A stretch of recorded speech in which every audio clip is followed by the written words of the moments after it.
আমি বললাম, এ যুবক, এই মোবাইলের ছবিটা কার? যুবক বলে, হুজুর আমার ছবি। আমি বললাম, কতদিন আগের? বলে 8 মাস আগের ছবি। 8 মাস?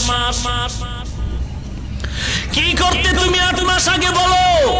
যুবক চোখের পানি ছেড়ে বলে, রে হুজুর, পরিচয় দিতে লজ্জা পাই, আমি বাংলাদেশের একজন গান গাওয়ার শিল্পী, নাটক করি, কৌতুক করি, শিল্পী, শুটিং করি, লক্ষ লক্ষ টাকা আমার হাদিয়া। আমি বললাম, পরিবর্তনের ছোঁয়া পাইলা কোথায়?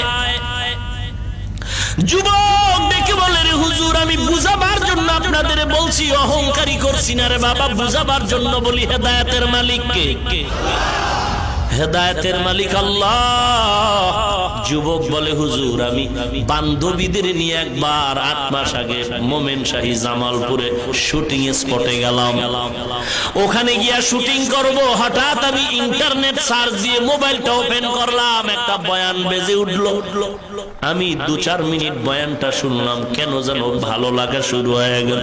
কোরআনের তেলাওয়াত, ইসলামের কথাগুলো এত মজা লাগলো, আমার মনটা কেমন যেন নরম হয়ে গেল। বান্ধবীরা বলে, আয় আয় শুটিং শেষ কর।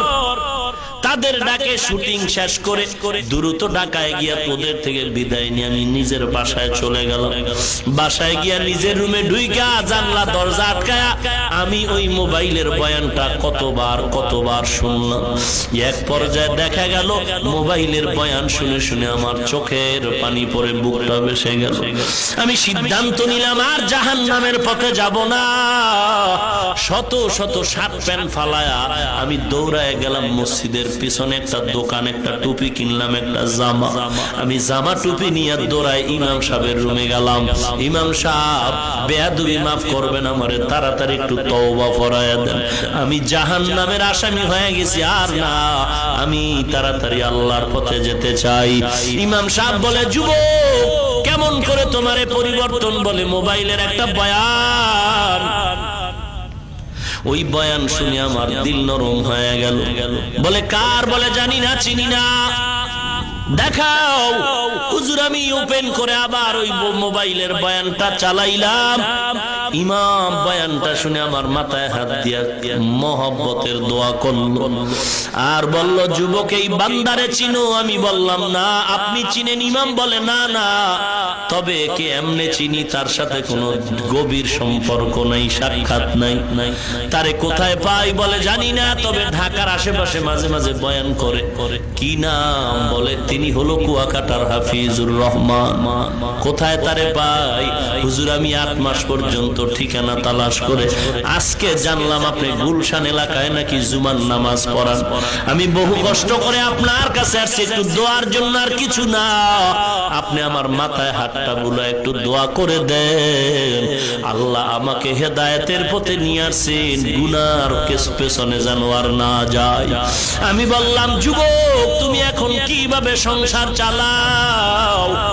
যুবক চোখের পানি ছেড়ে বলে, হুজুর অনেক কষ্টে সংসার চালাই, কারণ আগে আমি হারাম টাকা দিয়ে শান্তাম, কত আরামে চলেছি, কিন্তু এখন আমি হারাম খাই না, হালাল ভাবে চলি, কষ্ট। আমি বললাম, কি করে খাও? যুবক বলে, লজ্জার কথা, আমি 5 ওয়াক্ত নামাজ জামাতে আদায়ের জন্য স্বাধীনভাবে একটা তরকারির দোকান দেই ঢাকা রামপুরা রাস্তার পাশে। সারাদিন তরকারি বিক্রি করে যা পাই ও দিয়ে আমার বাজার করি, সংসার চালাই। এরপরেও হুজুর আমি বেজার না, কারণ আল্লাহর কাছে শুকর আদায় করি, আল্লাহ আমাকে হেদায়েতের পথে নিয়ে আসছে। এত বয়ান করেও, পাও ধরে ধরে বলার পরেও সবার কপালে হেদায়েত আসবে না, সবাই জান্নাত পাবে না রে যুবক। আল্লাহ যদি কবুল করে, তৌফিক দেয়, এরে যুবক চাকরি খাওয়ায় না, টাকা বাঁচায় না, বাঁচানের মালিক, রিজিকের মালিক আল্লাহ, সম্মানের মালিক আল্লাহ। রে যুবক, দিলটারে নরম করো, ঘুমের মধ্যেও তো মরণ হয়ে যেতে পারে। 24টা ঘন্টা আমলনামায় গুনাহ লেখা হয়। অনুরোধ করে বলছি, খাঁটি অন্তরে তওবা করো, জীবনে নবীরে কাদাইবা না, নামাজ ছাড়বা না, বেপরদায় চলবা না, কোরআনটারে সিনায় লাগাইবা, মা বাবার বাধ্যগত সন্তান হইবা,